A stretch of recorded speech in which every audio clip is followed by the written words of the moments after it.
നമ്മൾ ഇന്നുള്ളത് എന്ന് പറഞ്ഞു കഴിഞ്ഞാൽ ഒരു സ്റ്റുഡന്റ് അക്കോമഡേഷനിലാണ്. മെന്റൽ യൂണിവേഴ്സിറ്റിയുടെ ഒരു ഡോമെട്രിയിലാണ് നമ്മളുള്ളത്. ബ്ലോക്ക് നമ്പർ സിയിലാണ് നമ്മളുള്ളത്. അപ്പോൾ പൊതുവേ നമ്മളടുത്ത് കുട്ടികൾ ഇങ്ങനെ ചോദിക്കാറുണ്ട്, എങ്ങനെയാണ് ചെക്ക് റിപ്പബ്ലിക്കിലത്തെ അക്കോമഡേഷൻ, എത്ര ചാർജസ് വരും, അത് കംഫർട്ടബിൾ ആണോ, എന്തൊക്കെ ഫെസിലിറ്റീസ് ഉണ്ട്. പിന്നെ അതേപോലെ തന്നെ നമ്മളെ പെൺകുട്ടികളെ പാരൻസിന് കുറച്ച് കൺസേൺ ഉണ്ടാവാറുണ്ട്. ലൈക്ക് എങ്ങനെയായിരിക്കും അവിടുത്തെ അക്കോമഡേഷൻ, സേഫ് ആണോ അല്ലെങ്കിൽ മിക്സഡ് ആയിരിക്കോ എന്നൊക്കെ ഉള്ള ഒരു കൺസേൺ അവർക്ക് പൊതുവേ ഉണ്ടാവാറുണ്ട്. അപ്പോൾ നമ്മൾ ഇന്ന് ഈ വീഡിയോ കൂടി അതിനൊക്കെ കുറച്ച് മറുപടികളാണ് ആസിഫിന്റെ പ്രതീക്ഷിക്കുന്നത്. അപ്പോൾ ഫസ്റ്റ് ആയിട്ട് ആസിഫ് താമസിക്കുന്ന ഡോമെട്രിനെ പറ്റിയിട്ട് ഒന്ന് പറയോ? ആസിഫ് പഠിക്കുന്നിടത്തായിട്ട് എത്ര ദൂരമുണ്ട്, എത്ര പൈസ ഇതിന് മാസത്തിൽ വരുന്നുണ്ട്, എന്തൊക്കെ ഫെസിലിറ്റീസ് ഇവിടെ ഉണ്ട് എന്നൊക്കെ ഉള്ളത് ഒന്ന് പറയോ? നമ്മളിപ്പോ ഉള്ളത് മെന്റൽ യൂണിവേഴ്സിറ്റിന്റെ മെയിൻ ഡോർമെട്രിയിലാണ്. JAK കോളേജ് അക്കാഡമി എന്ന് പറയുന്ന മെയിൻ ഡോർമെട്രി കോംപ്ലക്സിനകത്താണ് നമ്മളിപ്പോൾ ഉള്ളത്. അതിൽ തന്നെ എന്റെ റൂം വരുന്നത് ബ്ലോക്ക് സിയിലാണ്.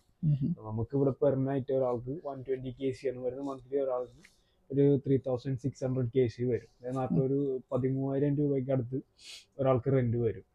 ഇതിൽ തന്നെ നമുക്ക് വേറെ ബ്ലോക്കുകളിൽ സിംഗിൾ സെൽ റൂമായിട്ടൊക്കെ വരുന്നുണ്ട്. ഇപ്പൊ നേരത്തെ പറഞ്ഞല്ലോ, പെൺകുട്ടികളുടെ പാരന്റ്സ് വരുന്നുണ്ട്, അവർക്ക് അങ്ങനത്തെ കൺസേൺ ഉണ്ടെന്നുണ്ടെങ്കിൽ സിംഗിൾ റൂം ആയിട്ടുള്ള ഓപ്ഷൻസും ഉണ്ട്. അതായത് പ്രൈവറ്റ് റൂംസ് ഉണ്ട്, പ്രൈവറ്റ് കിച്ചൺ, പ്രൈവറ്റ് ടോയ്ലറ്റ്, അങ്ങനത്തെ രീതിയിലൊക്കെ അങ്ങനത്തെ കൺസേൺ ഉള്ളവർക്ക് അങ്ങനെ വേണമെങ്കിൽ എടുക്കാം. പിന്നെ അല്ലാതെ ഇവരും പെൺകുട്ടികൾക്ക് വേണ്ടിയിട്ട് ഒപ്പം വേറെ പെൺകുട്ടീനെ ആക്കി തരാം, അങ്ങനത്തെ ഷെയറിംഗ് റൂമിൽ അങ്ങനെ ചെയ്യാറുണ്ട്. അങ്ങനെയാണ്. ഇപ്പൊ ഒരു ഷെയറിംഗ് റൂമിലാണെങ്കിൽ ഒരിക്കലും ഇപ്പൊ ഒരു ബോയ് ഒരു ഗേൾ ആയിട്ട് വരില്ല.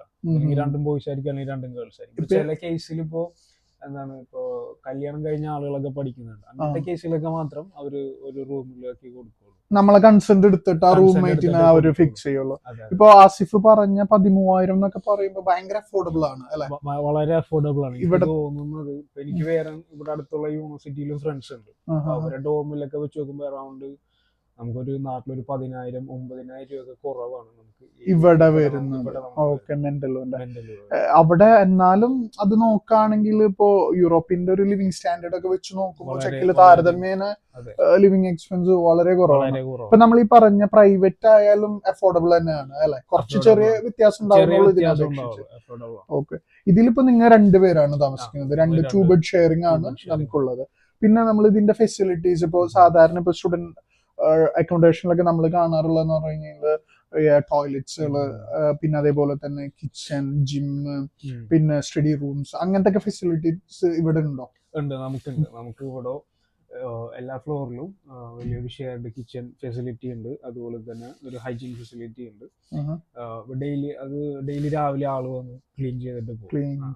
നമുക്ക് വേറെ ബുദ്ധിമുട്ടുകളൊന്നും നമുക്കില്ല. നമ്മൾ യൂസ് ചെയ്യുന്ന സ്പേസ് മാത്രം നമ്മൾ ക്ലീൻ ചെയ്താൽ മതി. പിന്നെ ഇപ്പോ എന്തെങ്കിലും മെയിന്റനൻസ്, ഇപ്പൊ ലൈറ്റ് വർക്ക് ആവാതിരിക്കുക, അല്ലെങ്കിൽ ടാപ്പ് പൊട്ടാ, നമ്മളെ പ്രൈവറ്റ് ഭാഗത്ത്, അപ്പൊ അതിന്റെ ഒക്കെ മെയിന്റനൻസ് എങ്ങനെയാണ്? അത് മെയിന്റനൻസ് എങ്ങനെയാന്ന് വെച്ച് കഴിഞ്ഞാൽ താഴെ റിസപ്ഷനിൽ ഒരു ഡിഫക്റ്റ് ബുക്ക് ഉണ്ട്. നമ്മൾ റൂം നമ്പറും എന്താണ് ഡിഫക്റ്റ് എന്നുള്ളത് എഴുതി വെച്ച് കഴിഞ്ഞാൽ 24 hours വന്ന് ശരിയാക്കിയിട്ട് പോകും. അതിന് നമ്മൾ വല്ല പൈസ കൊടുക്കാൻ? അത് ഫ്രീ ഓഫ് കോസ്റ്റ് ആണ്. ഓക്കെ, നമുക്ക് ഈ അടുത്ത് ഈ ബ്ലൈൻഡ്സിൽ ചെറിയൊരു കംപ്ലൈന്റ് ഉണ്ടായിരുന്നു. ഞാൻ താഴെ ചെന്ന് എഴുതിയിട്ട് അവര് ഈവനിങ് വന്ന് ഡോറിൽ നോക്കിയത്, അവര് വന്നിട്ട് നോക്കിയിട്ട് അത് ശരിയാക്കി തന്നു പോയി. വേറെ ചാർജസ് ഒന്നും. ഇപ്പൊ നമുക്ക് ഈ പറഞ്ഞ നാട്ടിലത്തെ 13,000 രൂപ എന്ന് പറഞ്ഞത് എല്ലാം ഇൻക്ലൂസീവ് ആണ്. ഇപ്പൊ നമുക്കിപ്പോ റൂം ഹീറ്റർ അല്ലെങ്കിൽ ഇലക്ട്രിസിറ്റി, വാട്ടർ ചാർജസ്, വേറെ ഇതിന്റെ പുറത്ത് നമുക്ക് വേറൊരു ചാർജും ഇല്ല, എല്ലാം ഇൻക്ലൂസീവ് ആണ്. ഇപ്പൊ സാധാരണ കുട്ടികൾക്ക് ഒരു കൺസേൺ ഉണ്ടാവാറുണ്ട്. ലൈക്ക് ഇപ്പോ അവിടുന്ന് വന്നു കഴിഞ്ഞ് കഴിഞ്ഞാല് അക്കോമഡേഷൻ ഒരു ഓൺ ബോർഡിങ് പ്രോസസ് ഉണ്ടല്ലോ, ഇപ്പൊ വന്ന് റൂമൊക്കെ കിട്ടാൻ സമയം എടുക്കോ, അല്ലെങ്കിൽ അങ്ങനത്തെ വേറെ എന്തെങ്കിലും ബുദ്ധിമുട്ടുണ്ടാവോ, അന്ന് തന്നെ അക്കോമഡേഷൻ കിട്ടോ, അങ്ങനത്തെ ഒക്കെ പല പ്രശ്നങ്ങൾ അവർക്ക് ഉണ്ടാവും. പൊതുവെ വരുന്ന കുട്ടികൾക്ക് ഉണ്ടാവുന്ന ഒരു കൺസേൺ ആണ്. അപ്പൊ അതിനൊക്കെ പറ്റിയിട്ട് ആസിഫിന്റെ എക്സ്പീരിയൻസ് ഒന്ന് ഷെയർ ചെയ്യാൻ പറ്റുമോ? എങ്ങനെയാണെന്നുള്ളത്? ആ കാര്യത്തിൽ കൺഫ്യൂഷൻ വേണ്ട. കാരണം നമ്മൾ ഓൾറെഡി ഫ്ലൈറ്റ് ടിക്കറ്റ് ബുക്ക് ചെയ്യുന്ന സമയത്ത് നമ്മുടെ ഡോർമെട്രിയിൽ അത് അറിയിക്കുന്നുണ്ടാവും. അപ്പൊ അവരതനുസരിച്ച് പ്ലാൻ ചെയ്തിട്ട് നമ്മുടെ റൂം നമുക്ക് വേണ്ടി റിസർവ് ചെയ്തിട്ടുണ്ട്. നമ്മൾ ലാൻഡ് ചെയ്യുന്നതിന് ഒരു 2 ദിവസം മുമ്പ് തന്നെ ആ റൂം നമുക്ക് വേണ്ടി റിസർവ് ചെയ്തിട്ടുണ്ടാവും. കേസില്ല, ഞാൻ 4-ാം തീയതി ലാൻഡ് ചെയ്തത്, പക്ഷെ 2-ാം തീയതി മുതൽ എനിക്ക് ഇവിടെ റൂം റിസർവ്ഡ് ആണ്. അതുപോലെ തന്നെ നമുക്കിപ്പോ പ്രാഗിൽ എയർപോർട്ടിൽ വന്നിറങ്ങിയിട്ടാണെങ്കിലും ബെർണോലി റെയിൽവേ സ്റ്റേഷനിലാണെങ്കിലും അഹോയുടെ ഭാഗത്ത് നിന്ന് പിക്കപ്പ് ഉണ്ടായിരുന്നു. ഉം. അഹോയുടെ റെപ്രസെന്റേറ്റീവ്സ് വന്നിട്ട് അവരാണ് നമ്മളെ പിക്ക് ചെയ്ത് ഡോർമെട്രിയിൽ കൊണ്ടുവന്നത്, നമ്മളെ ചെക്ക് ഇൻ ചെയ്തത്. ഇതിന് അത് കഴിഞ്ഞിട്ട് നമുക്കൊരു സിം കാർഡ് എടുത്ത് തരാൻ നമ്മളെ ഹെൽപ്പ് ചെയ്തതൊക്കെ അവരാണ്. നമ്മളെ ടീം അപ്പൊ നന്നായിട്ട് ഇവിടെ എറണാകുളത്തെ ടീമും എല്ലാവരും നല്ല രീതിയിൽ ടേക്ക് കെയർ ചെയ്തിട്ടുണ്ട്. എനിക്ക് ഭയങ്കര സന്തോഷമുണ്ട് അത് കേൾക്കുമ്പോ. നമ്മളൊന്നും അറിഞ്ഞിട്ടില്ല സത്യത്തിൽ. നമ്മൾ എയർപോർട്ടിൽ വന്ന് ഇറങ്ങി അവരെ മീറ്റ് ചെയ്ത് അവരെ നേരെ നമ്മളെ ഇവിടെ കൊണ്ടുവന്ന് ഡ്രോപ്പ് ചെയ്ത് അവർ തന്നെയാണ് റിസപ്ഷനിൽ വന്നത്, നമ്മൾ ചെക്ക് ഇൻ ചെയ്തതൊക്കെ അവരാണ്. എല്ലാം വേറെ ബുദ്ധിമുട്ടുകൾ ഒന്നും നമുക്ക് ഉണ്ടാവില്ല അല്ലെ അങ്ങനെ. പിന്നെ ഇപ്പൊ നമ്മൾ ഇത്രയും കാലമായല്ലോ നമ്മളിവിടെ താമസിക്കുന്നത്. അപ്പൊ നമ്മൾക്ക് ഇപ്പോ മറ്റുള്ള പല രാജ്യക്കാരും ഇവിടെ ഉണ്ടല്ലോ, അവരുടെ ഭാഗത്ത് നിന്ന് എന്തെങ്കിലും ബുദ്ധിമുട്ടോ അല്ലെങ്കിൽ നമ്മൾ കോമൺ ഏരിയാസ് യൂസ് ചെയ്യുമ്പോൾ എന്തെങ്കിലും പ്രശ്നങ്ങൾ അങ്ങനെ എന്തെങ്കിലുമൊക്കെ ഉണ്ടായിട്ടുണ്ടോ നമുക്ക്?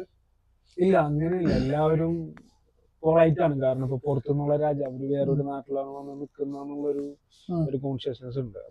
അപ്പൊ എല്ലാവരും ഒരു റെസ്പെക്ടോടുകൂടിയാണ് പെരുമാറുന്നത്. അങ്ങനത്തെ ബുദ്ധിമുട്ടുകളൊന്നും ഇല്ല. ഒരു മ്യൂച്വൽ റെസ്പെക്ട് അണ്ടർസ്റ്റാൻഡിംഗ് എല്ലാവരും പോകും, എല്ലാവർക്കും ഉണ്ട് അല്ലെ? ഓക്കെ. പിന്നെ ഇപ്പൊ നമ്മള് കുക്കിംഗ് ഫെസിലിറ്റീസ് ഒക്കെ എങ്ങനെയാണ് വരുന്നത്? ഇപ്പോ ലൈക്ക് ഇപ്പൊ നാട്ടിൽ നിന്ന് വരുന്ന കുട്ടികൾ എന്തൊക്കെ കൊണ്ടുവരണം, അല്ലെങ്കിൽ പാത്രങ്ങൾ ഇവിടെ ഉണ്ടാവും, അങ്ങനെയൊക്കെ പലർക്കുള്ള ഡൗട്ട്സ് ഉണ്ടാവും. അപ്പൊ നമുക്ക് അതിനെപ്പറ്റിയും പിള്ളേരുടെ അടുത്ത് പറയുന്നത് നല്ലതായിരിക്കും. ബേസിക് സാധനങ്ങൾ കൊണ്ടുവരുന്നത് നല്ലതായിരിക്കും. അറ്റ്ലീസ്റ്റ് നിങ്ങൾക്ക് കുക്ക് ചെയ്യാനുള്ള കുറച്ച് പോട്ട് കാര്യങ്ങള്, ബേസിക് സാധനങ്ങൾ. പിന്നെ നിങ്ങൾക്ക് എന്തെങ്കിലും ഇപ്പം ഫുഡ് ഐറ്റംസ് എന്തെങ്കിലും വേണമെങ്കിൽ കൊണ്ടുവരാം, സ്പൈസസ് അങ്ങനത്തെ കുറച്ച് സംഭവങ്ങളൊക്കെ. അത് ഇവന്തോ ഇവിടെ കിട്ടുമെങ്കിലും നമ്മളത്രക്ക് ഒതന്റിക് ആയിരിക്കുന്നില്ല. പിന്നെ അതേപോലെ വിലയിലും കുറച്ച് കൊണ്ടുവരുന്നത് നല്ലതായിരിക്കും. കാരണം ഒരു ആദ്യത്തെ ഒരു 3-4 months നിങ്ങൾക്ക് ആ എക്സ്പെൻസ് ഒക്കെ കട്ട് ചെയ്യാൻ പറ്റും. ഇപ്പോ ചില കുട്ടികൾ നമ്മളടുത്ത് ചോദിക്കാറുണ്ട്, ഇപ്പോ അവർക്ക് സ്റ്റുഡന്റ് അക്കോമഡേഷനിൽ കുറച്ചു കാലം നിന്നിട്ട് പുറത്ത് വേറെ അക്കോമഡേഷനിലേക്ക് അവർക്ക് മാറാൻ പറ്റുമെന്നുള്ളത്. അപ്പോ നമ്മളിവിടെ ഒബ്വിയസ്ലി ഒരു കോൺട്രാക്ട് സൈൻ ചെയ്തിട്ടാണല്ലോ വരുന്നത്. അപ്പോ അങ്ങനെ എന്തെങ്കിലും പ്രശ്നങ്ങൾ ഉണ്ടാവോ? ആ കോൺട്രാക്റ്റിൽ നമുക്ക് മാറാൻ പറ്റില്ല, അങ്ങനെ എന്തെങ്കിലുമൊക്കെ ഉണ്ടോ പുറത്തേക്ക് മാറണമെന്നുണ്ടെങ്കിൽ കുട്ടികൾക്ക്? ഇല്ല, അതിന് ബുദ്ധിമുട്ടൊന്നുമില്ല. ഇപ്പൊ നിങ്ങൾക്ക് വേറൊരു അപ്പാർട്ട്മെന്റ് എടുത്ത് മാറണമെന്നുണ്ടെങ്കിൽ നിങ്ങൾ ഒരു 2 weeks പ്രയർ ആയിട്ട് റിസപ്ഷനിൽ ചെന്ന് നേരിട്ട് പറയാം, അല്ലെങ്കിൽ നിങ്ങൾക്ക് ഒരു മെയിൽ അയക്കാം. 2 ആഴ്ച മുന്നേ അറിയിച്ചാൽ മതി.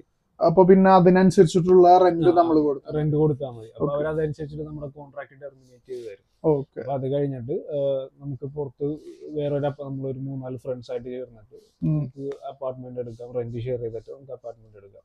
അതിന് ബുദ്ധിമുട്ടൊന്നും അങ്ങനെ ബുദ്ധിമുട്ടുകളൊന്നും അറിയുന്ന കുറച്ച് പിള്ളേരുണ്ട് പുറത്ത് അപ്പാർട്ട്മെന്റ് ഒക്കെ എടുത്ത് താമസിക്കുന്നത്. നമ്മളിപ്പോ റെന്റ് എങ്ങനെയാ കൊടുക്കുന്നത്? പ്രീപെയ്ഡ് ആണോ അല്ലെങ്കിൽ പോസ്റ്റ് പെയ്ഡ് ആണോ? അതായത് ആദ്യമേ അടയ്ക്കണോ അല്ലെങ്കിൽ ഒരു മാസം കഴിഞ്ഞിട്ട് അടച്ചാൽ മതി? അങ്ങനെ നിലവില് ഈ ഡോമിൽ എങ്ങനെയാന്ന് വെച്ച് കഴിഞ്ഞാല് നമ്മള് ഒരു 20-ാം തീയതിക്കുള്ളിൽ ആ മാസത്തെ റെന്റ് അടച്ചാൽ മതി. ഓക്കെ. അതായത് പോസ്റ്റ് പെയ്ഡ് ആണ് സംഭവം വരുന്നത്. അത് അപ്പൊ എങ്ങനെയാണ് നമുക്ക് ഫെസിലിറ്റി? ക്യാഷ് ആയിട്ടാണോ അല്ലെങ്കിൽ ഇപ്പൊ ഇന്ത്യൻസ് പല സ്റ്റുഡൻസ് ഇപ്പൊ അറിയാലോ, വന്ന പാടെ തന്നെ പാർട്ട് ടൈം ജോലി ആവണമെന്നില്ല, കുറച്ച് സമയം എടുക്കുമല്ലോ.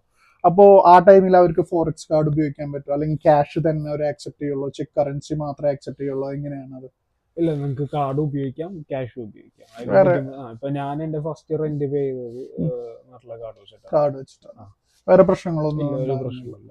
ഓക്കെ. അപ്പൊ ഇനി നമുക്ക് എന്നാ ഇവിടുത്തെ ഫെസിലിറ്റീസ് ഒക്കെ ഒന്ന് കണ്ടാലോ? അതായത് ആസ്ഫിന്റെ റൂമും പിന്നെ ഇവിടുത്തെ കോമൺ കിച്ചണും ബാത്റൂമും അങ്ങനത്തെ കുറച്ച് ഇപ്പോ നമ്മൾ ഈ പറഞ്ഞ പോലെ വർക്ക്ഔട്ട് ഏരിയയും അതൊക്കെ ഒന്ന് കണ്ടാലോ? ഓക്കെ. ഇപ്പൊ നമുക്ക് ഇവിടെ വരുന്നത് ഒരു 2 ഷെയറിംഗ് ബെഡ്റൂമാണ്. ഇതാണ് എന്റെ ബെഡ്, ഇതെന്റെ ഫ്രണ്ട് യൂസ് ചെയ്യുന്ന ബെഡാണ്. അപ്പൊ നമുക്ക് ഈ റൂമിൽ ഫെസിലിറ്റീസ് വരുന്നത്, അതായത് നമുക്ക് പ്രൊവൈഡ് ചെയ്യുന്നത് ഒരാൾക്ക് ഒരു ബെഡ് ഉണ്ടാവും, അതുപോലെ തന്നെ ഈ ബെഡിന്റെ അടിയിൽ ഒരു സ്റ്റോറേജ് ഉണ്ടാവും, പിന്നെ ഒരു സേഫ് ഉണ്ടാവും, ഒരു സ്റ്റഡി ടേബിൾ, ഒരു ചെയർ, പിന്നെ 2 ഷെൽഫുകൾ. ഒരാൾക്ക് ഇങ്ങനെയാണ് വരുന്നത്. ഈ സെയിം തന്നെ ഇപ്പുറത്തെ സൈഡിലും ഉണ്ടാവും. 2 പേർക്കും യൂസ് ചെയ്യാൻ പറ്റിയ, ഈ സൈഡിലുള്ള ആൾക്ക് വരുന്ന സെയിം ഫെസിലിറ്റി തന്നെ ഈ സൈഡിലും ഉണ്ടാവും. ഈ പറഞ്ഞ പോലെ 2 ഷെൽഫ്, സ്റ്റഡി ടേബിൾ, ചെയർ, ഒരു ബെഡ്, ഒരു സേഫ്. പിന്നെ നമുക്ക് വരുന്നത് ഇവിടെ ഒരു വാഷ് ഏരിയ വരുന്നുണ്ട്. പിന്നെ അതുപോലെ തന്നെ ഈ സൈഡിലും നമുക്ക് ഡ്രസ്സൊക്കെ വെക്കാൻ പറ്റിയ ഒരു കബോർഡും വരുന്നുണ്ട്. ഇപ്പം നമ്മളിപ്പോൾ ഉള്ളത് ഇവിടെയുള്ള ഡോമിലുള്ള ഷെയർഡ് കിച്ചൺ ഫെസിലിറ്റിയിലാണ്. അപ്പോൾ അതിൽ ഒരു 3 റൂമുകൾക്കായിട്ട് ഒരു ഫ്രിഡ്ജ് ഉണ്ടാവും. പിന്നെ അതുപോലെ നിങ്ങൾക്ക് ഓരോ റൂമിലും ഒരു ഷെൽഫ് ഉണ്ടാവും. പിന്നെ ഇത് കോമൺ സ്റ്റൗ ആണ്, സ്റ്റൗ തന്നെ ഉണ്ടാവും. അപ്പോൾ ഇത്രയാണ് നമുക്ക് ഇവിടെ കിച്ചൺ ഫെസിലിറ്റിയിൽ വരുന്നത്.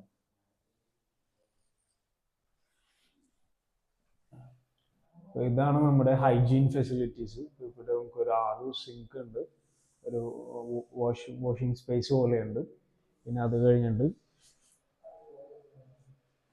നമുക്ക് ഇപ്പുറത്തേക്ക് വരികയാണെങ്കിൽ ടോയ്ലറ്റ്സ് ഉണ്ട്, അപ്പുറത്തേക്ക് നമുക്ക് ഷവർ റൂമും ഉണ്ട്.